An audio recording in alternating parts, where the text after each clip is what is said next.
കഴിഞ്ഞ വീഡിയോയിൽ ഞാൻ സാപത്തിനെ കുറിച്ച് പഠിപ്പിച്ചു തുടങ്ങിയായിരുന്നു. അപ്പോൾ ഈ വീഡിയോ അതിൻ്റെ രണ്ടാം ഭാഗവും അവസാനത്തെ ഭാഗവുമാണ്. ഈ വീഡിയോ അവസാനം വരെ ശ്രദ്ധിച്ച് കേൾക്കുക. ഇതിൻ്റെ ആദ്യത്തെ ഭാഗം കുറേ സ്ക്രിപ്ചേഴ്സ് ആയിരിക്കും, കുറേ വാക്യങ്ങൾ ഡിസ്കസ് ചെയ്യും. പിന്നെ അവസാനത്തെ ഭാഗം എന്തൊക്കെ സാബത്ത് ദിവസം ചെയ്യാം, എന്തൊക്കെ ഓക്കെ ആണ്, സാബത്ത് ദിവസം എങ്ങനെ നമുക്ക് ടൈം സ്പെൻഡ് ചെയ്യാം എന്നൊക്കെ ഒന്ന് ഡിസ്കസ് ചെയ്യുന്നുണ്ട്. അപ്പോൾ അവസാനം വരെ ശ്രദ്ധിച്ച് കേൾക്കുക. പിന്നെ ഇതിന് മുമ്പത്തെ വീഡിയോ നിങ്ങൾ കണ്ടിട്ടില്ലെങ്കിൽ അതാദ്യം കണ്ടിട്ട് ഇത് കണ്ടാൽ കുറച്ചും കൂടെ കൂടുതൽ മനസ്സിലാവും. അപ്പോൾ ഞാൻ അതിൻ്റെ ലിങ്ക് ഞാൻ ഡിസ്ക്രിപ്ഷനിൽ ഇട്ടിട്ടുണ്ട്. അപ്പോൾ ആ വീഡിയോ ആദ്യം കണ്ടിട്ട് ഈ വീഡിയോ കാണുക. ഓക്കെ, അപ്പോൾ നമുക്ക് തുടങ്ങാം. ഏശയ്യാ പുസ്തകത്തിൽ 58:13 മുതൽ 14 വരെ. സാപത്തിനെ ചവിട്ടി മെതിക്കുന്നതിൽ നിന്നും എൻ്റെ വിശുദ്ധ ദിവസത്തിൽ നിന്റെ ഇഷ്ടം അനുവർത്തിക്കുന്നതിൽ നിന്ന് നീ പിന്തിരിയുക. അതായത് നമുക്ക് തോന്നിയ പോലെ ജീവിക്കുക, സാപത്ത് ദിവസം സ്പെൻഡ് ചെയ്യണമെന്നാണ് ഉദ്ദേശിച്ചത്. സാപത്തിനെ സന്തോഷദായകവും കർത്താവിൻ്റെ വിശുദ്ധ ദിനത്തെ ബഹുമാന്യവുമായി കാണുക. നിന്റെ സ്വന്തം വഴികളിലൂടെ നടക്കാതെയും നിന്റെ താല്പര്യങ്ങൾ അന്വേഷിക്കാതെയും വ്യർത്ഥ ഭാഷണത്തിൽ ഏർപ്പെടാതെയും അതിനെ ആദരിക്കുക. അപ്പോൾ നീ കർത്താവിൽ ആനന്ദം കണ്ടെത്തും. ലോകത്തിലെ ഉന്നത സ്ഥാനങ്ങളിലൂടെ നിന്നെ ഞാൻ സവാരി ചെയ്യിക്കും. നിന്റെ പിതാവായ യാക്കോബിൻ്റെ ഓഹരി കൊണ്ട് നിന്നെ ഞാൻ പരിപാലിക്കും. കർത്താവാണിത് അരുൾ ചെയ്യുന്നത്. ദൈവം ഇവിടെ കർത്താവാണ് അരുൾ ചെയ്യണമെന്ന് പറയുന്നത് ദൈവം ഒരു അപ്രൂവൽ തരിക. ഓക്കെ, ഞാൻ ഈ മെസ്സേജ് അപ്രൂവ് ചെയ്യണമെന്നും പറഞ്ഞ് കർത്താവാണിത് അരുൾ ചെയ്യുന്നത്. ദൈവം അത് സീൽ ചെയ്യും. അതായത് ദൈവം ഈ പറഞ്ഞതെല്ലാം പ്രോമിസസ് ആണ്. ദൈവത്തിൻ്റെ അനുഗ്രഹങ്ങൾക്ക് ദൈവം കുറച്ച് പ്രോമിസസ് തന്നിട്ടുണ്ട്. ദൈവം ഇന്ന കാര്യങ്ങൾ ചെയ്താൽ ഞാൻ ഇന്ന കാര്യങ്ങൾ ചെയ്യാം. അതാണല്ലോ ഉടമ്പടിയുടെ അർത്ഥം.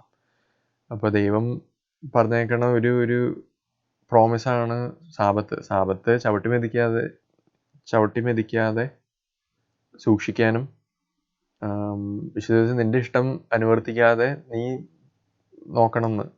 നിന്റെ സ്വന്തം വഴിയിലൂടെ നടക്കാതെ നിന്റെ താല്പര്യങ്ങൾ അന്വേഷിക്കാതെ വ്യർത്ഥ ഭാഷണത്തിൽ സമയം കളയാണ്ട് അതിനെ ആദരിക്കണം. എന്നാലോചിച്ച് നോക്കണേ, എല്ലാ പ്രവാചകന്മാരിലൂടെ ദൈവം സാപത്തിനെ കുറിച്ച് പറഞ്ഞേക്കണമല്ലോ. മോശ മുതൽ തുടങ്ങിയത് ഇപ്പോൾ ഇനി ഈശോ വരെ അത് പറയുന്നുണ്ട് സാപത്തിനെ കുറിച്ച്. പക്ഷെ അത് നമ്മൾ പള്ളി അത് വളച്ചൊടിച്ച് ഈശോ സാപത്തൊന്നും പാലിക്കണ്ട, ഈശോ വന്നു, ഇനി ഈശോ ആണ് ഞങ്ങളുടെ സാപത്ത്, ഇനി വേറൊന്നും ചെയ്യണ്ട, നമുക്ക് നിയമമൊക്കെ ലംഘിച്ച് നടക്കാം എന്നുള്ളൊരു കോൺസെപ്റ്റ് ഈ പള്ളിയാണ് പഠിപ്പിച്ചത്. ഇനി ഏശയ്യാ 66:22 മുതൽ 23 വരെ. ഞാൻ സൃഷ്ടിക്കുന്ന പുതിയ ആകാശവും പുതിയ ഭൂമിയും എൻ്റെ മുൻപിൽ നിലനിൽക്കുന്നത് പോലെ നിങ്ങളുടെ സന്തതികളും നാമവും നിലനിൽക്കും. കർത്താവ് അരുൾ ചെയ്യുന്നു. അമാവാസി മുതൽ അമാവാസി വരെയും, അതായത് ന്യൂമൂൺ മുതൽ ന്യൂമൂൺ വരെയും, അടുത്തത് സാപത്ത് മുതൽ സാപത്ത് വരെയും മർത്യരെല്ലാവരും എൻ്റെ മുൻപിൽ ആരാധനയ്ക്കായി വരും. കർത്താവ് അരുൾ ചെയ്യുന്നു. ഇത് ഏശയ്യാ 66 കോണ്ടെക്സ്റ്റ് മനസ്സിലാക്കുക. ഏശയ്യാ 66 ഫ്യൂച്ചറാണ് പറയുന്നത്. അതായത് ഒന്നുകൂടെ വായിക്കുക. ഞാൻ സൃഷ്ടിക്കുന്ന പുതിയ ആകാശവും പുതിയ ഭൂമിയും എൻ്റെ മുമ്പിൽ നിൽക്കുന്നത് പോലെ നിങ്ങളുടെ സന്തതികളും നാമവും നിലനിൽക്കുന്നു. പുതിയ ആകാശവും പുതിയ ഭൂമിയും. അപ്പോൾ പുതിയ ആകാശത്തിലും പുതിയ ഭൂമിയിലും അമാവാസി മുതൽ അമാവാസി വരെയും സാപത്ത് മുതൽ സാപത്ത് വരെ എന്ന് പറഞ്ഞ ഒരു പോയിന്റ് ദൈവം ഇട്ടുണ്ട് ഏശയ്യാ പ്രവാചകൻ വഴി. ഇനി ജെറമ്യാ 17:21 മുതൽ 27 വരെ. ഇവിടുത്തെ സന്ദർഭം എന്താണെന്ന് വെച്ചാൽ, ജെറമ്യാ പ്രവാചകൻ യൂദാ ഭവനത്തോട് ഈ സമയത്ത്, അതായത് ജെറമ്യാ പ്രവാചകൻ ഇത് പറയുന്ന സമയത്ത് അവിടെ യൂദാ ഭവനം മാത്രമേ ഉണ്ടായിരുന്നുള്ളൂ. അന്ന് അവിടെ എഫ്രൈം ഭവനത്തെ ഓൾറെഡി ദൈവം പുറത്താക്കി. അവരുടെ നിയമലംഘനവും അതെല്ലാം കാണണം. സോ ഇവിടുത്തെ സന്ദർഭം എന്താണെന്ന് വെച്ചാൽ, യൂദാ ഭവനം ദൈവത്തെ ധിക്കരിച്ച് ദൈവത്തിന് ഒബീഡിയൻസ് ഒന്നും കൊടുക്കാതെ അനുസരണക്കേട് കാണിച്ച് നടക്കുന്ന ഒരു സിറ്റുവേഷനാണ് ഇവിടെ. അപ്പം അതിനുവേണ്ടി സാധാരണ ദൈവത്തിൻ്റെ ആൾക്കാർ ഡിസൊബീഡിയൻസ് കാണിക്കുമ്പോൾ അല്ലെങ്കിൽ അനുസരണക്കേട് കാണിക്കുമ്പോൾ ദൈവം പ്രവാചകന്മാരെ അയച്ച് കാര്യങ്ങളൊക്കെ തിരുത്താൻ നോക്കും. എന്നിട്ട് പിന്നെ ദൈവം ആൾക്കാർക്ക് ചോയ്സ് കൊടുക്കണ്ടല്ലോ. ദൈവം ആൾക്കാർക്ക് ചോയ്സ് കൊടുക്കുന്നുണ്ട്, അവർക്ക് എന്താണെന്ന് വെച്ചാൽ ചെയ്യാം. പക്ഷേ ഈ യൂദാഭവനം ജെറൂസലേമിലാണ്. യൂദാഭവനം ഇസ്രായേൽ ലാൻഡിലാണ്. ഇസ്രായേലിൻ്റെ സ്വന്തം ഇസ്രായേൽ ദൈവത്തിൻ്റെ സ്വന്തം ഭൂമിയാണ്, ദൈവത്തിൻ്റെ സ്വന്തം ലാൻഡാണ്. അപ്പോൾ ഞാൻ നേരത്തെ പറഞ്ഞ പോലെ കമ്പനിയിലെ റൂൾസ് ഉണ്ടാക്കുന്നത് ബോസാണ്. കമ്പനിയിലെ ബോസിൻ്റെ റൂൾസ് അനുസരിക്കാൻ കമ്പനിയിലെ സ്റ്റാഫിന് താല്പര്യമില്ലെങ്കിൽ കമ്പനി വിടാം, അല്ലെങ്കിൽ ബോസ് തന്നെ കമ്പനിയിൽ നിന്ന് പുറത്താക്കും. അതേ സിറ്റുവേഷനാണ് ഇവിടെയും. ദൈവമാണ് ബോസ്, ദൈവമാണ് രാജാവ്. പക്ഷേ ഇവിടെ ജനങ്ങൾക്ക് താല്പര്യമില്ല ദൈവത്തെ അനുസരിക്കാൻ. പക്ഷേ അവർക്ക് ഇസ്രായേൽ ഭൂമിയിൽ താമസിക്കണം. അപ്പം എന്താ ചെയ്യുക? ദൈവം എന്താ ചെയ്യുക? പുറത്താക്കാൻ നോക്കി, പുറത്താക്കി. അതുകൊണ്ടാണ് നമ്മളൊക്കെ ഇവിടെ. അതുകൊണ്ടാണ് യൂദാഭവനം പുറത്താക്കപ്പെട്ടത്. അപ്പോൾ ഇത് നമുക്ക് വായിക്കാം. ജെറമ്യാ 17:21 മുതൽ 27 വരെ. കർത്താവ് അരുൾ ചെയ്യുന്നു, ജീവൻ വേണമെങ്കിൽ സൂക്ഷിച്ചുകൊള്ളുവൻ. അപ്പോൾ സിറ്റുവേഷൻ ഇതാണ്. അതായത് ജെറമ്യാ പ്രവാചകനോട് ദൈവം പറയുവാണ് ഇന്ന കാര്യങ്ങളൊക്കെ ഇപ്പോൾ, അതായത് അന്നത്തെ യൂദാഭവനത്തോട് പറഞ്ഞോളാം. കർത്താവ് അരുൾ ചെയ്യുന്നു, ജീവൻ വേണമെങ്കിൽ സൂക്ഷിച്ചുകൊള്ളുവൻ. സാബത്ത് ദിനത്തിൽ നിങ്ങൾ ഭാരം വഹിക്കുകയോ ജെറൂസലേം കവാടങ്ങളിലൂടെ അത് കൊണ്ടുവരികയോ ചെയ്യരുത്. നേരത്തെ നെഹെമ്യാ പ്രവാചകൻ പറഞ്ഞത് ശ്രദ്ധിച്ചായിരുന്നു. അതായത് അങ്ങനെ ഒരു കച്ചവടം പോലെ ആക്കി, കച്ചവടം ജോലിയായി അവർക്ക് സാബത്ത് ദിവസം. അപ്പം അവിടെയാണ് ദൈവം അവരെ തിരുത്താൻ നോക്കിയത്, തിരുത്താൻ ശ്രമിച്ചു, വളരെ ക്ഷമയോടെ തിരുത്താൻ ശ്രമിച്ചു. പക്ഷേ ആൾക്കാർ വഴങ്ങിയില്ല. സാബത്ത് ദിനത്തിൽ നിങ്ങൾ ഭാരം വഹിക്കുകയോ ജെറൂസലേം കവാടങ്ങളിലൂടെ അത് കൊണ്ടുവരികയോ ചെയ്യരുത്. സാബത്തിൽ നിന്റെ വീട്ടിൽ നിന്ന് പുറത്തേക്ക് ചുമട് കൊണ്ടുപോകരുത്, ജോലി ചെയ്യുകയും അരുത്. നിങ്ങളുടെ പിതാക്കന്മാരോട് ഞാൻ കൽപ്പിച്ചതുപോലെ സാബത്ത് ദിവസം ശുദ്ധമായി ആചരിക്കുന്നു. ശ്രദ്ധിച്ചോ? ശുദ്ധമായി ആചരിക്കുന്നു. എന്നാൽ അവർ ശ്രവിക്കുകയോ പോലുമോ ചെയ്തില്ല. നിർദ്ദേശങ്ങൾ ശ്രവിക്കുകയും സ്വീകരിക്കുകയും ചെയ്യാതെ അവർ തങ്ങളുടെ ദുർവാശിയിൽ ഉറച്ചു നിന്നു. കർത്താവ് അരുൾ ചെയ്യുന്നു, നിങ്ങൾ എന്നെ അനുസരിക്കുകയും സാബത്ത് ദിവസത്തിൽ ഈ നഗരത്തിന്റെ കവാടങ്ങളിലൂടെ ചുവട് കൊണ്ടുവരാതെ ഇരിക്കുകയും ജോലിയൊന്നും ചെയ്യാതെ സാബത്ത് ശുദ്ധമായി ആചരിക്കുകയും ചെയ്താൽ ദാവീദിന്റെ സിംഹാസനത്തിൽ ഇരിക്കുന്ന രാജാക്കന്മാർ രഥങ്ങളിലും കുതിരപ്പുറത്തും സവാരി ചെയ്ത് ഈ നഗര കവാടങ്ങളിലൂടെ അകത്ത് പ്രവേശിക്കും. അവരോടൊപ്പം അവരുടെ പ്രഭുക്കന്മാരും യൂദായിലെ ജനങ്ങളും ജെറൂസലേം നിവാസികളും. ഇനി കുറച്ച് വാക്യങ്ങൾ ഞാൻ സ്കിപ്പ് ചെയ്യുകയാണ്. ഏറ്റവും അവസാനത്തേത്. എന്നാൽ നിങ്ങൾ എന്നെ അനുസരിച്ച് സാബത്ത് ശുദ്ധമായി ആചരിക്കാതിരിക്കുകയും സാബത്തിൽ ചുമടുമായി ജെറൂസലേമിന്റെ കവാടങ്ങളിലൂടെ പ്രവേശിക്കുകയും ചെയ്താൽ ഞാൻ അതിന്റെ കവാടങ്ങളിൽ തീ കൊളുത്തും, അത് ജെറൂസലേമിന്റെ കൊട്ടാരങ്ങളെ വിഴുങ്ങും, ആരും അത് കെടുത്തുകയില്ല. അപ്പൊ ഈ സിറ്റുവേഷൻ മനസ്സിലാക്കുക. ദൈവം പ്രവാചകൻ വഴി ഓൾറെഡി വാർണിംഗ് കൊടുത്തു. ആർക്ക്? യൂദാഭവനത്തിന്. അതായത് അവരവരുടെ വഴികൾ ശരിയാക്കിയില്ലെങ്കിൽ അവരെ ഞാൻ പുറത്താക്കും, അല്ലെങ്കിൽ അവരുടെ വീടുകളും കൊട്ടാരങ്ങളെല്ലാം ഞാൻ തീ കൊളുത്തുന്നു, നശിപ്പിച്ച് കളയുന്നു. എന്നിട്ട് എന്താ സംഭവിച്ചതെന്ന് വെച്ചാൽ ഇത് തന്നെ സംഭവിച്ചത്. യൂദാഭവനം ചെവി കൊടുത്തില്ല. ദൈവം ബാബിലോണിനെ വിട്ടു. യൂദാഭവനത്തെ, അതായത് അന്നത്തെ ജെറൂസലേം കൊട്ടാരങ്ങളും ദൈവാലയവും ഇതെല്ലാം നശിപ്പിച്ചു കളഞ്ഞു. കാരണം അവിടെ അനുസരണക്കേട്, അവിടെ ദൈവത്തോട് ധിക്കാരമാണ്. അവിടെ ദുർവാശിയിൽ ഉറച്ചു നിന്നു അവര്. മനസ്സിലായോ? ഇനി അടുത്തത് എസേക്കിയേൽ 20:10 മുതൽ 24 വരെ. അതുകൊണ്ട് ഞാൻ അവരെ ഈജിപ്തിൽ നിന്ന് പുറത്തു കൊണ്ടുവന്ന് മരുഭൂമിയിൽ എത്തിച്ചു. എൻ്റെ കൽപ്പനകൾ ഞാൻ അവർക്ക് നൽകുകയും, ശ്രദ്ധിക്കുക, എൻ്റെ കൽപ്പനകൾ, ദൈവത്തിൻ്റെ കൽപ്പനകൾ, ആൾക്കാരുടെ ഒന്നുമല്ല, മോശയുടെ കൽപ്പനകളല്ല, എൻ്റെ കൽപ്പനകൾ ഞാൻ അവർക്ക് നൽകുകയും എൻ്റെ പ്രമാണങ്ങൾ അവരെ അറിയിക്കുകയും ചെയ്തു. അവ അനുഷ്ഠിക്കുന്നവൻ ജീവിക്കും. തങ്ങളെ വിശദീകരിക്കുന്ന കർത്താവ് ഞാനാണെന്ന് അവർ അറിയാൻ വേണ്ടി അവർക്കും എനിക്കുമിടയിൽ അടയാളമായി എൻ്റെ സാബത്തുകളും ഞാൻ അവർക്ക് നൽകി. അതൊന്നും കൂടെ ഞാൻ വായിക്കാം. തങ്ങളെ വിശദീകരിക്കുന്ന കർത്താവ് ഞാനാണെന്ന് അവർ അറിയാൻ വേണ്ടി അവർക്കും എനിക്കുമിടയിൽ അടയാളമായി എൻ്റെ സാബത്തുകളും ഞാൻ അവർക്ക് നൽകി. ഇത് എസേക്കിയേൽ പ്രവാചകൻ പറയുകയാണ്. നേരത്തെ ഇത് ദൈവം മോശ വഴി പറഞ്ഞായിരുന്നു. അപ്പോൾ നമ്മളും ദൈവവും തമ്മിലുള്ള ഒരു അടയാളമായിട്ടാണ് ദൈവം സാബത്തുകൾ നമുക്ക് തന്നേക്കണത്. അപ്പോൾ നമ്മൾ ആ സാബത്ത് പാലിച്ചില്ലെങ്കിൽ, ഇവിടെ ഒരു കാര്യം ശ്രദ്ധിക്കുക, ഇവിടെ സാബത്തുകളും എന്ന് പറയുന്നുണ്ട്. അതായത് ഇത് ഇവിടെ ഒരു സാബത്തല്ല, മറ്റു സാബത്തുകളുണ്ട്. അതായത് ഇപ്പോൾ പെസഹ ഒരു സാബത്താണ്, അല്ലെങ്കിൽ കൂടാര പെരുന്നാൾ സാബത്തുകളാണ്. കൂടാര പെരുന്നാളിൻ്റെ ആദ്യത്തെ ദിവസവും അവസാനത്തെ ദിവസവും സാബത്താണ്. പുളിപ്പില്ലാത്ത അപ്പത്തിൻ്റെ പെരുന്നാൾ എൻ്റെ ആദ്യത്തെ ദിവസവും അവസാനത്തെ ദിവസവും സാബത്താണ്. ഇനി അടുത്തത്, എങ്കിലും ഇസ്രായേൽ ഭവനം മരുഭൂമിയിൽ വെച്ച് എന്നെ ധിക്കരിച്ചു. എങ്കിലും ഇസ്രായേൽ ഭവനം മരുഭൂമിയിൽ വെച്ച് എന്നെ ധിക്കരിച്ചു. ഇത് അന്നത്തെ മോശയുടെ കാലത്തെ കാര്യം പറയുകയായിരുന്നു. ഇസ്രായേൽ ഭവനം മരുഭൂമിയിൽ വെച്ച് എന്നെ ധിക്കരിച്ചു.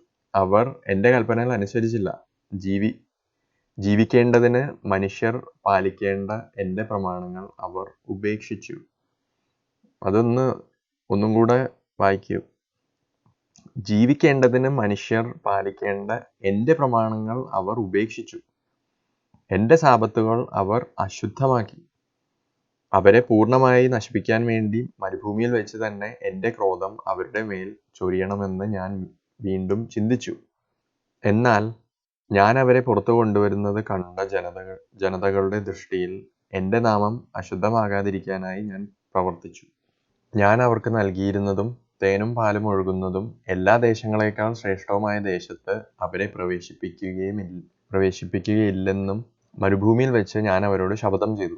എന്തെന്നാൽ അവർ എൻ്റെ പ്രമാണങ്ങൾ നിരാകരിച്ചു. അവർ എൻ്റെ കൽപ്പനകൾ അനുസരിച്ചില്ല. എൻ്റെ സാബത്തുകൾ അവർ അശുദ്ധമാക്കി. ദൈവം സാബത്തുകളെ കുറിച്ച് ഇങ്ങനെ എടുത്തെടുത്ത് പറയണ ശ്രദ്ധിച്ചു.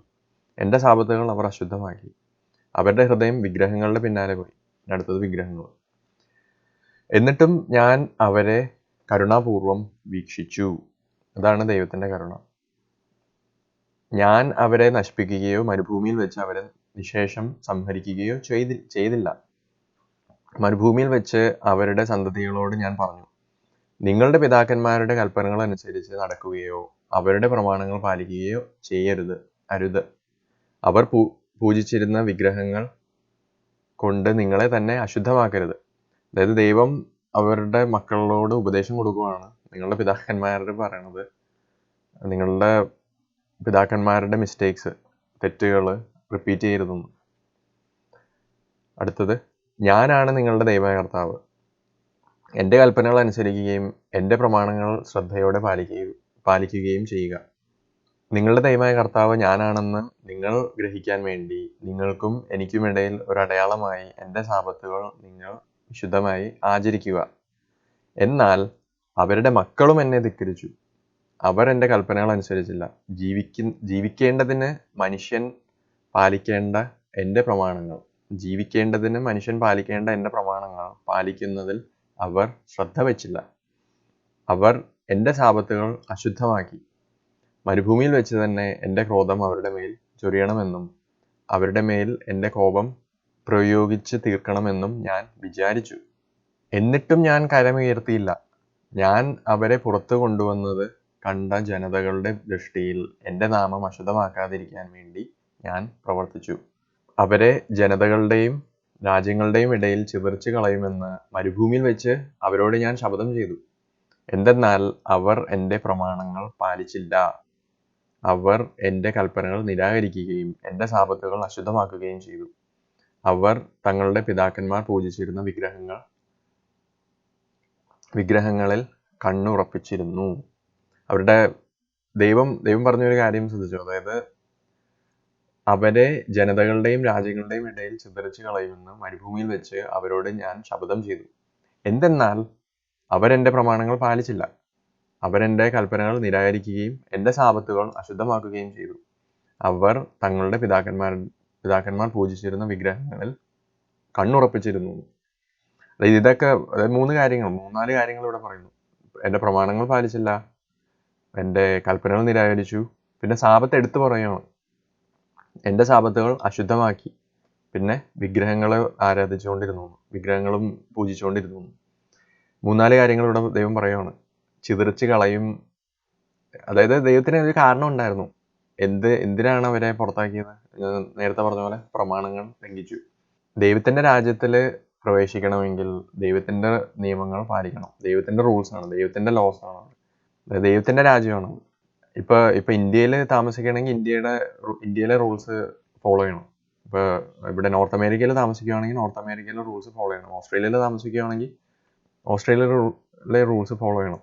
അതുപോലെ തന്നെ ഇസ്രായേലിൽ, അതായത് ദൈവം നേരത്തെ പറഞ്ഞ പോലെ എല്ലാ രാജ്യങ്ങളെക്കാളും ഏറ്റവും ശ്രേഷ്ഠമായ രാജ്യം ഇസ്രായേൽ തന്നെയാണെന്ന് ദൈവം എടുത്ത് പറയുന്നുണ്ട്. കുറച്ച് മുമ്പ് നമ്മൾ വായിച്ചായിരുന്നു.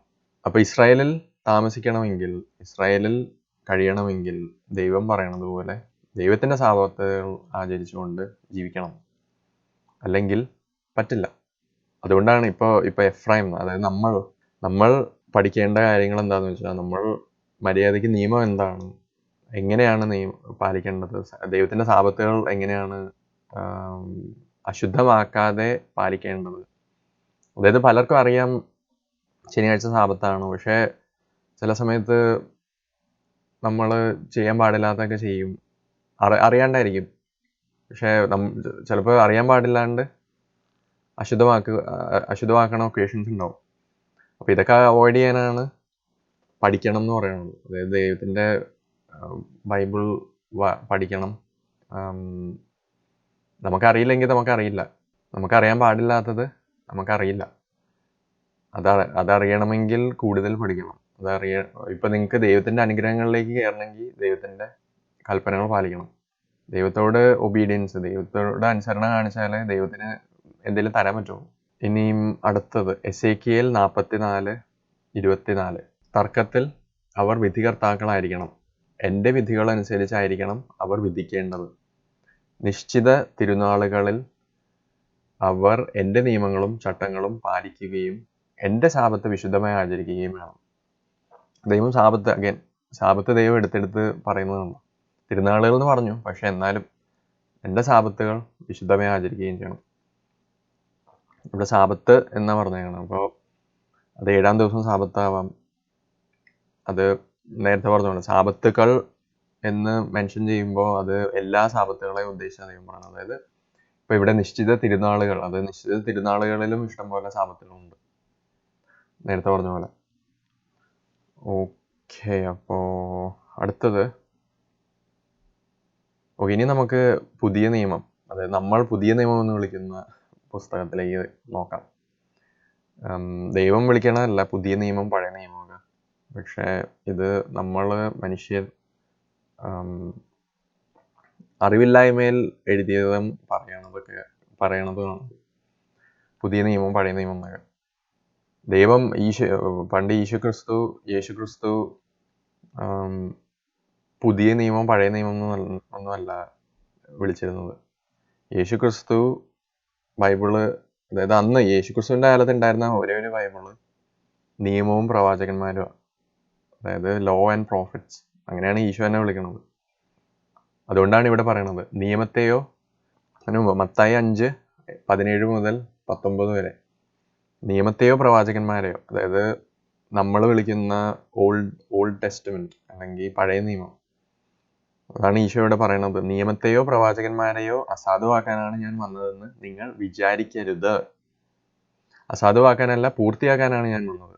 ആകാശവും ഭൂമിയും കടന്നു പോകും വരെ സമസ്തവും നിറവേറുവോളം നിയമത്തിൽ നിന്ന് വള്ളിയോ പുള്ളിയോ മാറുകയില്ലെന്ന് സത്യമായി ഞാൻ നിങ്ങളോട് പറയുന്നു. ഈ പ്രമാണങ്ങളിൽ ഏറ്റവും നിസ്സാരമായ ഒന്ന് ലംഘിക്കാൻ മറ്റുള്ളവരെ പഠിപ്പിക്കുകയോ ചെയ്യുന്നവൻ സ്വർഗരാജ്യത്തിൽ ചെറിയവൻ എന്ന് വിളിക്കപ്പെടും. എന്നാൽ അതനുസരിക്കുകയും പഠിപ്പിക്കുകയും ചെയ്യുന്നവൻ സ്വർഗരാജ്യത്തിൽ വലിയവൻ എന്ന് വിളിക്കപ്പെടും. നിങ്ങളുടെ നീതി നിയമജ്ഞരുടെയും ഫരിസയരുടെയും നീതിയെ അതിശയിക്കുന്നില്ലെങ്കിൽ നിങ്ങൾ സ്വർഗരാജ്യത്തിൽ പ്രവേശിക്കുകയില്ലെന്ന് ഞാൻ നിങ്ങളോട് പറയുന്നു. അപ്പോൾ ഇവിടെ ഈശോ പറയണത് എന്താണെന്ന് വെച്ചാൽ, നിയമജ്ഞരുടെയും ഫരിസയരുടെയും നീതിക്കും മേളിലേക്ക് പോയില്ലെങ്കിൽ, അതായത് നിയമജ്ഞരും ഫരിസയരും ഒരു ഹിപ്പോക്രസിയാണ് അവർക്കുള്ളത്, അതായത് കപടമാണ് അവരുടെ ഫെയ്ത്തൊക്കെ. അപ്പം അത് ഈശോയ്ക്ക് അറിയാം, ഈശോ ദൈവമാണ്. അപ്പം ഈശോ ഇത് കണ്ടു, പക്ഷെ അവർ ചെയ്യുന്നത് പോലെ നിങ്ങൾ ചെയ്തിട്ട് കാര്യമില്ല എന്നാണ് ഉദ്ദേശിച്ചത്. അതായത് ഫരിസയരുടെ രീതിയിൽ ചിന്തിച്ചിട്ടും ഫരിസയർ ചെയ്യണത് പോലെ ചെയ്തിട്ടും ഒന്നും കാര്യമില്ല എന്ന്. അതായത് യഹൂദരുടെ ഇടയിൽ ഒരു ഓറൽ ലോ എന്ന് പറഞ്ഞൊരു പുസ്തകമുണ്ട്, താൽമുദ് എന്ന് പറഞ്ഞൊരു പുസ്തകമുണ്ട്. അതായത് അവർക്ക് നിയമമുണ്ട്, അതായത് ബൈബിളുണ്ട്. പിന്നെ നിയമത്തിൽ നിന്നും കുറച്ചും കൂടെ ഇച്ചിരി കോംപ്ലിക്കേറ്റ് ചെയ്ത് മനുഷ്യരുടെ കുറേ നിയമങ്ങൾ എഴുതി കൂട്ടിയ ഒരു പുസ്തകമാണ് ഈ താൽമുദ് എന്ന് പറയുന്നത്. പിന്നെ ഓറൽ ലോ എന്ന് പറഞ്ഞവരുണ്ട്. ഓറൽ ലോ എന്ന് ഉദ്ദേശിക്കുന്നത് ഓരോ ജനറേഷനിൽ നിന്നും ഇങ്ങനെ ആഡ് ഓൺ ചെയ്ത് നെക്സ്റ്റ് ജനറേഷനിലേക്ക് പുതിയ പുതിയ ലോസ്, അതായത് മനുഷ്യരുടെ ലോസ്, പുതിയ കുറേ മനുഷ്യരുടെ ലോസ് ഇങ്ങനെ പാസ് ഓൺ ചെയ്തുകൊണ്ടിരിക്കുക അവരുടെ ലൈഫ് കോംപ്ലിക്കേറ്റഡ് ആക്കാൻ വേണ്ടി. അപ്പോൾ ഈശോ അന്ന് ഫൈറ്റ് ചെയ്തത്, ഞാൻ നേരത്തെ പറഞ്ഞായിരുന്നു, ഈശോ അന്ന് ഫൈറ്റ് ചെയ്തത് ഫരിസേയരുടെ ഈ ഹിപ്പോക്രസിയും, ഫരിസേയരുടെ, അതായത് അവരുടെ സ്വന്തം നിയമങ്ങളാണ് ഇംപ്ലിമെന്റ് ചെയ്തത്, ദൈവത്തിന്റെ നിയമങ്ങളല്ല. മനസ്സിലായോ? യേശു ക്രിസ്തു അന്ന് ഫരിസേയരുടെ അങ്ങനെ അത്രയും ഹാർഷായിട്ട് സംസാരിച്ചതിന് കാരണം ഫരിസേയര് ദൈവത്തിന്റെ നിയമങ്ങളെ സൈഡിൽ മാറ്റി വെച്ചിട്ട് അവരുടെ സ്വന്തം നിയമങ്ങൾ ഇംപ്ലിമെന്റ് ചെയ്യുമായിരുന്നു, അവർ കൺട്രോൾ ചെയ്യുമായിരുന്നു. ഓക്കെ, അടുത്തത് മത്തായി 12:1-14 വരെ. അക്കാലത്ത് ഒരു സാപത്തിൽ യേശു ഗോതമ്പ് വയലിലൂടെ കടന്നു പോകുകയായിരുന്നു. അവന്റെ ശിഷ്യന്മാർക്ക് വിശന്നു. അവർ കതിരുകൾ പറിച്ചു തിന്നാൻ തുടങ്ങി. ഫരിസേയർ ഇത് കണ്ട് അവനോട് പറഞ്ഞു, നോക്കൂ. അതായത് ഇത് ഒരു ഫരിസേയർ പറയണ കേട്ടോ. അതായത് അത് അവരുടെ കണ്ണിൽ, അവരുടെ കാഴ്ചപ്പാടിൽ അത് തെറ്റാണെന്ന്, ആ ചെയ്യണത് തെറ്റാണെന്ന്. പക്ഷെ നമുക്കറിയാം ഈശോ നിയമം, ഒരു കാര്യം മനസ്സിലാക്കുക, ഈ നേരത്തെ എസേക്കിയേലും നെഹമ്യ, മോശ ഇതൊക്കെ വായിച്ചപ്പോൾ ഈശോ ദൈവമാണ്, ഈശോ ആദ്യം മുതലേ ഉണ്ടായിരുന്നു എന്ന് പറയുന്നത്. അപ്പോൾ പിതാവ് ഇതൊക്കെ ഇസ്രായേലിന് കൊടുക്കുമ്പോൾ, അത് പിതാവ് സാപത്ത് അശുദ്ധമാക്കി എന്ന് ഇസ്രായേലിനോടൊക്കെ പറയുമ്പോൾ, കുറേ പ്രവാചകന്മാർ വഴി ഇതൊക്കെ പറയുമ്പോൾ യേശു അവിടെ കേൾക്കുന്നുണ്ടതല്ല. ഈശോ അവിടെ ഉണ്ട്. ഈശോ വചനമാണ്. ആദിയിൽ വചനം ഉണ്ടായി, വചനം ദൈവത്തിൻ്റെ കൂടെയായിരുന്നു, വചനം ദൈവമായിരുന്നു എന്ന് പറയുന്നുണ്ട് യോഹന്നാൻ 1:1. അപ്പോൾ ഈശോ അവിടെ ഉണ്ട്. ഈശോ പിതാവിൻ്റെ ഇഷ്ടം നിറവേറ്റാൻ വേണ്ടിയാണ് ഇവിടെ വന്നത്. അപ്പോൾ ഈശോയുടെ കണ്ണിൽ ഇത് ജോലിയൊന്നുമല്ല, ഇതൊന്നും സാപത്ത് അശുദ്ധമാക്കണ പരിപാടിയൊന്നും അല്ലായിരുന്നു. ഏത് വിശന്നപ്പോൾ ഗോതമ്പ് വയലിലൂടെ കടന്നു പോവുകയായിരുന്നു. അവന്റെ ശിഷ്യന്മാർക്ക് വിശന്നു. അവർ കതിരുകൾ പറിച്ചു തിന്നാൻ തുടങ്ങി. അവരുടെ ശിഷ്യന്മാർക്ക് വിശന്നു. അവർ കതിരുകൾ പറിച്ചു തിന്നാൻ തുടങ്ങി. ഫരിസേയർ ഇത് കണ്ട് അവനോട് പറഞ്ഞു, നോക്കൂ, സാപത്തിൽ നിഷിദ്ധമായത് നിന്റെ ശിഷ്യന്മാർ ചെയ്യുന്നു. അതായത് അവരുടെ കാഴ്ചപ്പാടിൽ സാപത്തിൽ നിഷിദ്ധമായത് നിന്റെ ശിഷ്യന്മാർ ചെയ്യുന്നു. അവൻ പറഞ്ഞു, വിശന്നപ്പോൾ ദാവീദും അനുജന്മാരും എന്താണ് ചെയ്തതെന്ന് നിങ്ങൾ വായിച്ചിട്ടില്ലേ? അവൻ ദൈവഭവനത്തിൽ പ്രവേശിച്ച് പുരോഹിതന്മാർക്കല്ലാതെ തനിക്കോ സഹചരന്മാർക്കോ ഭക്ഷിക്കാൻ അനുവാദമില്ലാത്ത കാഴ്ചയപ്പം ഭക്ഷിച്ചതെങ്ങനെ? അല്ലെങ്കിൽ സാബത്ത് ദിവസം ദേവാലയത്തിൽ പുരോഹിതന്മാർ സാബത്ത് ലംഘിക്കുകയും അതേസമയം കുറ്റമറ്റവരായിരിക്കുകയും ചെയ്യുന്നതെങ്ങനെയെന്ന് നിങ്ങൾ നിയമത്തിൽ വായിച്ചിട്ടില്ലേ? എന്നാൽ ഞാൻ നിങ്ങളോട് പറയുന്നു, ദൈവാലയത്തേക്കാൾ ശ്രേഷ്ഠമായ ഒന്ന് ഇവിടെയുണ്ട്. ബലിയല്ല, കരുണയാണ് ഞാൻ എന്നതിൻ്റെ അർത്ഥം മനസ്സിലാക്കിയിരുന്നെങ്കിൽ നിങ്ങൾ നിരപരാധരെ കുറ്റം വിധിക്കില്ലായിരുന്നു. എന്തെന്നാൽ മനുഷ്യപുത്രൻ സാപത്തിൻ്റെയും കർത്താവാണ്. ഇവിടെ ഒരു കാര്യം ശ്രദ്ധിക്കാം. ഈശോ പറയുകയാണ് യേശു ക്രിസ്തു സാപത്തിൻ്റെ കർത്താവ് തന്നെയാണ്. ഇത് പറയണത് ഇപ്പോൾ കുറേ ക്രിസ്ത്യാനികൾ എന്താ പറയണമെന്ന് വെച്ചാൽ, ഇത് പറഞ്ഞത് കൊണ്ട് നമുക്ക് സാപത്തൊന്നും പാലിക്കണ്ടെന്ന്. അത് യേശു ക്രിസ്തു പറഞ്ഞതിൻ്റെ ടോട്ടൽ ഓപ്പോസിറ്റ് മീനിങ് എടുത്താണ് ആ ഒരു സ്ക്രിപ്ചർ ട്വിസ്റ്റ് ചെയ്യണത്, വളച്ചൊടിക്കണത് ക്രിസ്ത്യാനികൾ. അവരുടെ എക്സ്ക്യൂസ്, അതായത് എനിക്ക് സാപത്തൊന്നും പാലിക്കാൻ പറ്റില്ല, അയ്യോ ഒരു ദിവസം എനിക്ക് ശനിയാഴ്ച അത് ചെയ്യണം ഇത് ചെയ്യണം, ശനിയാഴ്ച എനിക്ക് കുറേ പണി വരും, എനിക്ക് വീട്ടിൽ കുറേ ജോലി ഉണ്ടാവും, അതൊക്കെ ചെയ്യണം. പക്ഷെ ദൈവം എന്താ പറഞ്ഞത്? സാപത്തോ? ഞാൻ യഹൂദനൊന്നും അല്ലല്ലോ, യഹൂദനല്ലെങ്കിൽ സാപത്തൊന്നും പാലിക്കണ്ട എന്നൊരു തെറ്റുകാരണം. പക്ഷെ ഇപ്പം ഈശോ പറയാണ് യേശു ക്രിസ്തു സാപത്തിൻ്റെയും കർത്താവാണെന്ന്. യേശു ക്രിസ്തു സാപത്തിൻ്റെ കർത്താവാണ്. അടുത്തത്, യേശു അവിടെ നിന്ന് യാത്ര തിരിച്ച് അവരുടെ നഗരത്തിലെത്തി. അവിടെ കൈ ശോഷിച്ചിരുന്നവൻ ഉണ്ടായിരുന്നു, കൈ ശോഷിച്ച ഒരുവൻ ഉണ്ടായിരുന്നു. യേശുവിൽ കുറ്റം ആരോപിക്കണമെന്ന ഉദ്ദേശത്തോടെ. ഇത് ഇത് നിങ്ങൾ ശ്രദ്ധിക്കുക.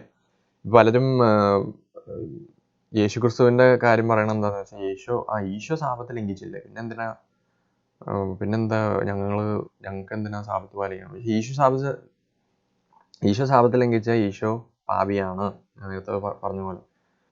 അപ്പൊ യേശുവിൽ കുറ്റം ആരോപിക്കണമെന്ന ഉദ്ദേശത്തോടെ അവർ അവനോട് ചോദിച്ചു, സാപത്തിൽ രോഗശാന്തി നൽകുന്നത് അനുവദനീയമാണോ? അവൻ പറഞ്ഞു, നിങ്ങളിൽ ആരാണ് തൻ്റെ ആട് സാപത്തിൽ കുഴിയിൽ വീണാൽ പിടിച്ചു കയറ്റാത്തത്? ആട്ടിനേക്കാൾ എത്രയേറെ വിലപ്പെട്ടതാണ് മനുഷ്യൻ. അതിനാൽ സാപത്തിൽ നന്മ ചെയ്യുക അനുവദനീയമാണ്. ദൈവം അവിടെ ഒരു റൂൾ ഇടുകയാണ്. അതിനാൽ സാപത്തിൽ നന്മ ചെയ്യുക അനുവദനീയമാണ്. അനന്തരം അവൻ ആ മനുഷ്യനോട് പറഞ്ഞു, കൈ നീട്ടുക. അവൻ കൈ നീട്ടി. ഉടനെ അത് സുഖം പ്രാപിച്ചു മറ്റേ കൈ പോലെയായി. ഫരിസേയർ അവിടുന്ന് പോയി അവനെ നശിപ്പിക്കേണ്ടത് എങ്ങനെയെന്ന് ആലോചന നടത്തി. ഒരു കാര്യം മനസ്സിലാക്കുക, ഇത് നിങ്ങൾ ബൈബിളിൽ ഈശോ സാപത്ത് ലംഘിച്ചു എന്നൊക്കെ അല്ല, ബൈബിളിൽ നിങ്ങൾ മിസ്അണ്ടർസ്റ്റാൻഡ് ചെയ്യുന്നുണ്ട്. അതായത് ബൈബിളിൽ ഈശോ സാപത്തിന്റെ കർത്താവാണ്, മനസ്സിലായോ? ഈശോ സാപത്തിന്റെ കർത്താവാണെങ്കിൽ ഈശോ അവിടെ എന്താ ചെയ്തത്? ഒരാൾക്ക് സൗഖ്യം കൊടുത്തു. വിശന്നപ്പോൾ ശിഷ്യന്മാര് ഇത് എടുത്ത് കഴിച്ചു എന്ന് പറഞ്ഞാൽ അതൊരു തെറ്റൊന്നുമല്ല. ഇപ്പൊ ഇവിടെ നേരത്തെ പറഞ്ഞത്, തൻ്റെ ആട് സാപത്തിൽ കുഴിയിൽ വീണ പിടിച്ചു കയറ്റില്ലേന്ന്. അതായത് നിങ്ങൾക്ക് അങ്ങനെ ഒരു എമർജൻസി ഉണ്ടെങ്കിൽ, നിങ്ങൾക്ക് അത്യാവശ്യമായിട്ട് സാപത്ത് ദിവസം എന്തെങ്കിലും ചെയ്യണമെങ്കിൽ ചെയ്തോളാൻ. മനസ്സിലായോ? അതാണ് ഉദ്ദേശിച്ചത് ഇവിടെ. അടുത്ത സ്ക്രിപ്ചറിൽ അടുത്ത വാക്യം മർക്കോസ് 2:27-28. അവനവരോട് പറഞ്ഞു, സാപത്ത് മനുഷ്യന് വേണ്ടിയാണ് സാപത്ത്, മനുഷ്യൻ സാപത്തിന് വേണ്ടിയല്ല. ഇപ്പൊ ഈ ഒരു സ്റ്റേറ്റ്മെന്റ്, ഈ സാപത്ത് മനുഷ്യന് വേണ്ടിയാണെന്നുള്ള പോയിന്റ്, അതായത് നമ്മള് സാപത്ത് ആഘോഷിക്കുന്നത് നമ്മളെ തന്നെ നമുക്ക് തന്നെ ഒരു ബേർഡൻ ആവരുത്. നമ്മൾ സാപത്ത് ആഘോഷിക്കുമ്പോൾ നമ്മൾ തന്നെ അതൊരു ഭാരമാക്കരുത്. അതായത് നിങ്ങൾക്ക് എമർജൻസി ഉണ്ടെങ്കിൽ ചെയ്യുക. നിങ്ങൾക്ക് ഇപ്പോൾ ഞായറാഴ്ച ജോലിക്ക് പോകണം, അപ്പോൾ നിങ്ങളുടെ കാറ് അല്ലെങ്കിൽ നിങ്ങളുടെ ബൈക്ക് കേടായിരിക്കുകയാണ്, അപ്പോൾ ശനിയാഴ്ച അത് റിപ്പയർ ചെയ്യണമെങ്കിൽ റിപ്പയർ ചെയ്തോളാം. നിങ്ങൾക്ക് ഞായറാഴ്ച ജോലിക്ക് പോകണം, നിങ്ങളുടെ ജോലിക്ക് പോയാലേ നിങ്ങൾക്ക് വീട്ടിൽ ഭക്ഷണം കൊണ്ടുവരാൻ പറ്റുള്ളൂ, പിള്ളേർക്ക് ഫുഡ് കൊടുക്കാൻ പറ്റുള്ളൂ. അപ്പോൾ ഈ കാര്യം മനസ്സിലാക്കുക. അതായത് സാപത്ത് മനുഷ്യന് വേണ്ടിയാണ്, അല്ലാണ്ട് ഫരിസേയർ അവിടെ ചെയ്തതെന്താണെന്ന് വെച്ചാൽ, അവരവരുടെ സ്വന്തം നിയമങ്ങൾ ഇംപ്ലിമെന്റ് ചെയ്ത് അവർ കൺട്രോൾ ചെയ്യുമായിരുന്നു. അവരവരുടെ നിയമങ്ങൾ അതിലേക്ക് ആഡ് ചെയ്ത് ഭാരം കൂട്ടി. അതായത് ദൈവം ഇടാത്ത വർക്ക് ലോഡ്, ദൈവം ഇടാത്ത ഭാരം ഫരിസേയരിട്ടു. അതുകൊണ്ടാണ് ഈശോ അവരെ ശാസിച്ചത് പല ഒക്കേഷൻസിൽ. അപ്പോൾ അടുത്തത്, മനുഷ്യപുത്രൻ സാപത്തിൻ്റെയും കർത്താവാണ്. ഒന്നുകൂടെ അത് വായിക്കുകയാണ്. അതായത് യേശു ക്രിസ്തു അവരോട് പറഞ്ഞു, സാപത്ത് മനുഷ്യന് വേണ്ടിയാണ്. ഇവിടെ ഒരു കാര്യം കൂടെ ശ്രദ്ധിക്കുക. സാപത്ത് മനുഷ്യന് വേണ്ടിയാണ്, മനുഷ്യൻ സാപത്തിന് വേണ്ടിയല്ല, മനുഷ്യപുത്രൻ സാപത്തിന്റെ കർത്താവാണ് എന്ന് പറയുമ്പോൾ ഇതിൽ ഒരിടത്ത് ഈശോ പറയണില്ല, ഓക്കെ ഇനി നാളെ മുതൽ നിങ്ങൾക്ക് സാപത്ത് പാലിക്കണ്ട, അല്ലെങ്കിൽ ഞാൻ ഉയർത്തെഴുന്നേറ്റ ശേഷം നിങ്ങൾ സാപത്ത് പാലിക്കണ്ട, അല്ലെങ്കിൽ ഇനി എൻ്റെ ശിഷ്യന്മാരാരും സാപത്ത് പാലിക്കണ്ട. ഇങ്ങനെ ഒന്നും ഈശോ പറയുന്നില്ല. ശ്രദ്ധിച്ചോ? പറയുന്നില്ല. സാപത്ത് മനുഷ്യന് വേണ്ടിയാണെന്നാണ് ഈശോ പറഞ്ഞത്. അതായത് സാപത്ത് അവിടെ ഉണ്ട്, സാപത്ത് എക്കാലവും ഉണ്ടാവും. സാപത്ത് 50 വർഷം മുമ്പ് ഉണ്ടായിരുന്നു, 500 വർഷം മുമ്പ് ഉണ്ടായിരുന്നു, 1500 വർഷം മുമ്പ് ഉണ്ടായിരുന്നു, ഈശോയുടെ കാലത്തും ഉണ്ടായിരുന്നു. സാപത്ത് 50 വർഷം കഴിഞ്ഞുണ്ടാവും. സാപത്ത് ഇന്നും ഉണ്ട്. സാപത്ത് മനുഷ്യന് വേണ്ടിയാണ്, മനുഷ്യൻ സാപത്തിന് വേണ്ടിയല്ല. ആ ഒരു കാര്യം മനസ്സിലാക്കി ചെയ്താൽ, അതായത് ഇപ്പോൾ സാപത്ത് ദിവസം നിങ്ങൾക്ക് വിശക്കുവാണെങ്കിൽ, നിങ്ങൾക്ക് ഫുഡ് ഉണ്ടാക്കണമെന്ന് അത്യാവശ്യം ഉണ്ടെങ്കിൽ ചെയ്യുക. പക്ഷേ അതിൽ കുറച്ച് റൂൾസിൻ്റെ കാര്യം ഞാൻ ഡിസ്കസ് ചെയ്യാം ഇത് കഴിഞ്ഞിട്ട്. ഓക്കെ, അടുത്തത് ലൂക്കായുടെ സുവിശേഷം 23:56. അവർ തിരിച്ചു ചെന്ന് സുഗന്ധദ്രവ്യങ്ങളും ലേപന വസ്തുക്കളും തയ്യാറാക്കി. സാപത്തിൽ അവർ നിയമാനുസൃതം വിശ്രമിച്ചു. ആരാ ഈ അവിടുന്ന് ഉദ്ദേശിക്കുന്നത്? ശിഷ്യന്മാരും കൂടെ ഉണ്ടായിരുന്ന സ്ത്രീകളും. അതായത് യേശുക്രിസ്തുവിൻ്റെ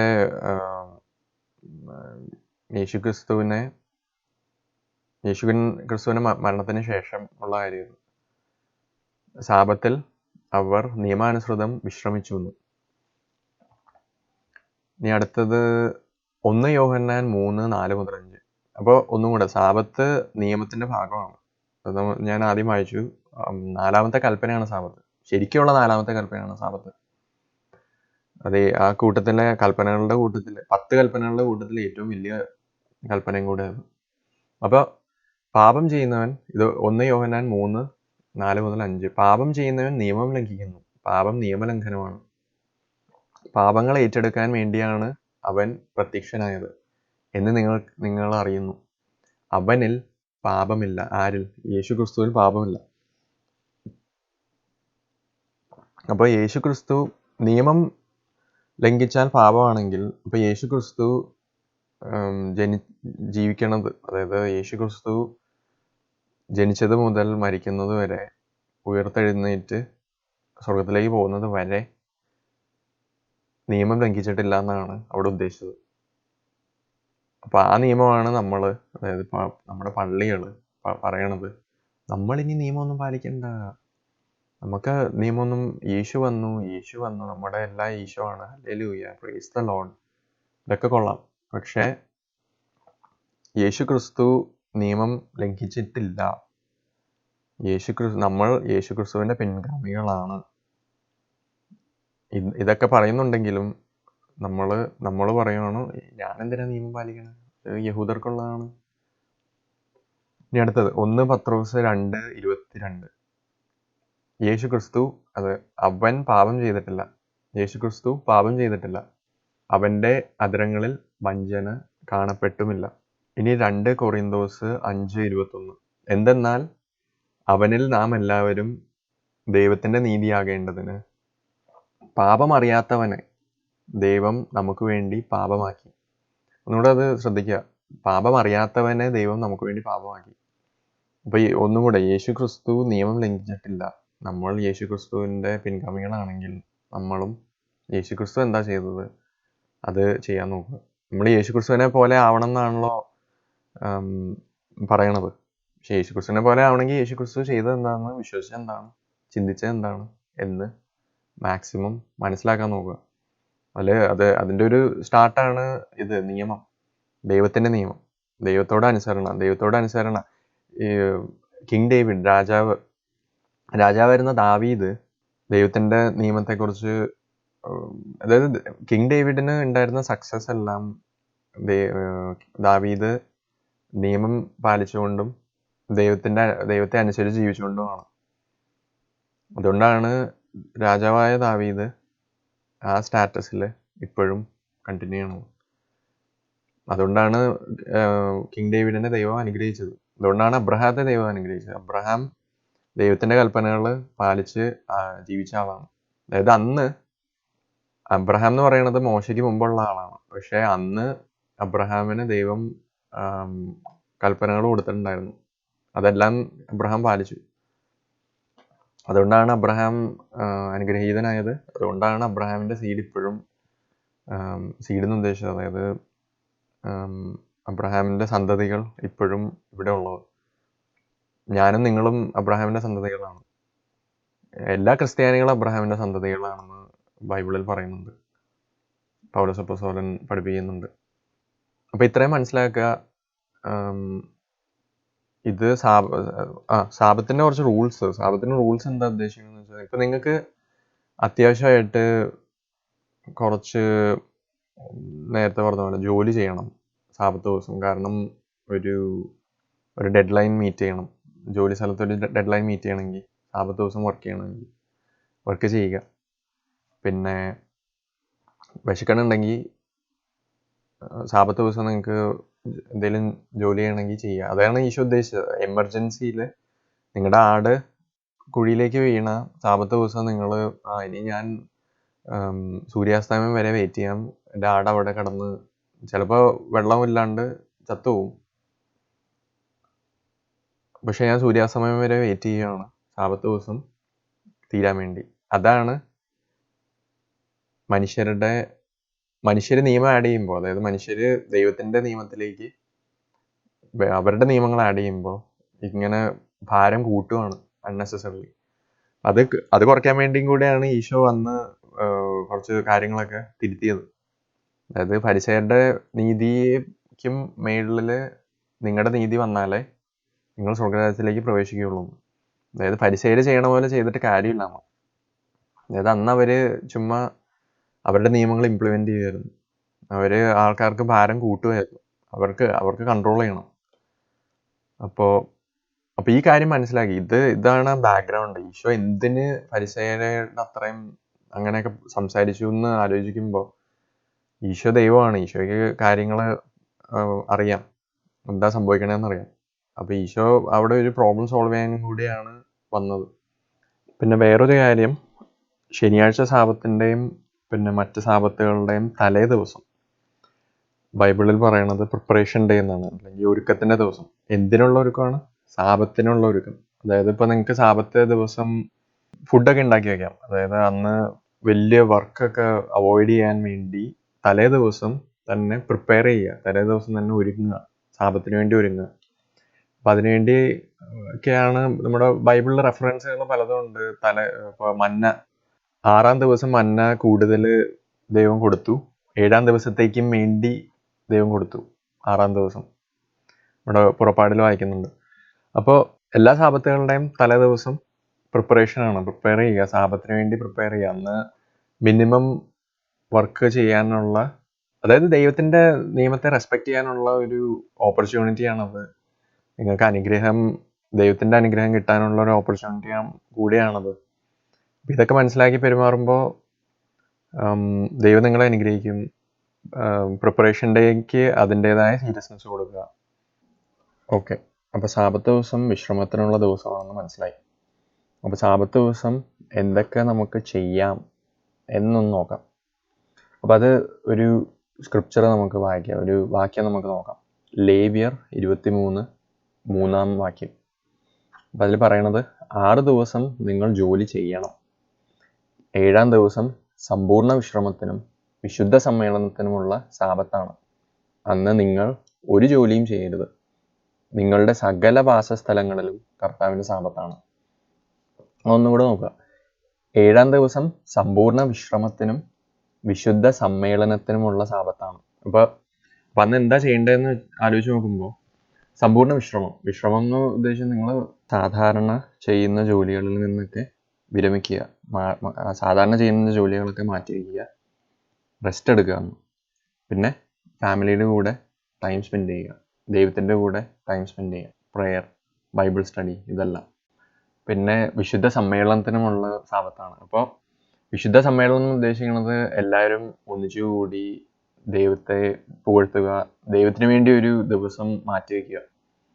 ഇപ്പോൾ നിങ്ങൾ മാത്രമുള്ളെങ്കിൽ ആ ദിവസം ദൈവത്തിൻ്റെ കൂടെ പ്രെയറിൽ സ്പെൻഡ് ചെയ്യുക, പ്രാർത്ഥനയിൽ സ്പെൻഡ് ചെയ്യുക, കുറച്ച് ബൈബിളൊക്കെ വായിക്കുക, ബൈബിൾ പഠിക്കുക, ഈ മെറ്റീരിയലൊക്കെ ഒന്ന് കേൾക്കുക. അന്ന് ഒരു സ്പെഷ്യൽ ഡേ ആണെന്ന് ഇപ്പോൾ മനസ്സിലായല്ലോ നിങ്ങൾ. ഇപ്പോൾ കുറേ സ്ക്രിപ്ചേഴ്സ് കണ്ടു.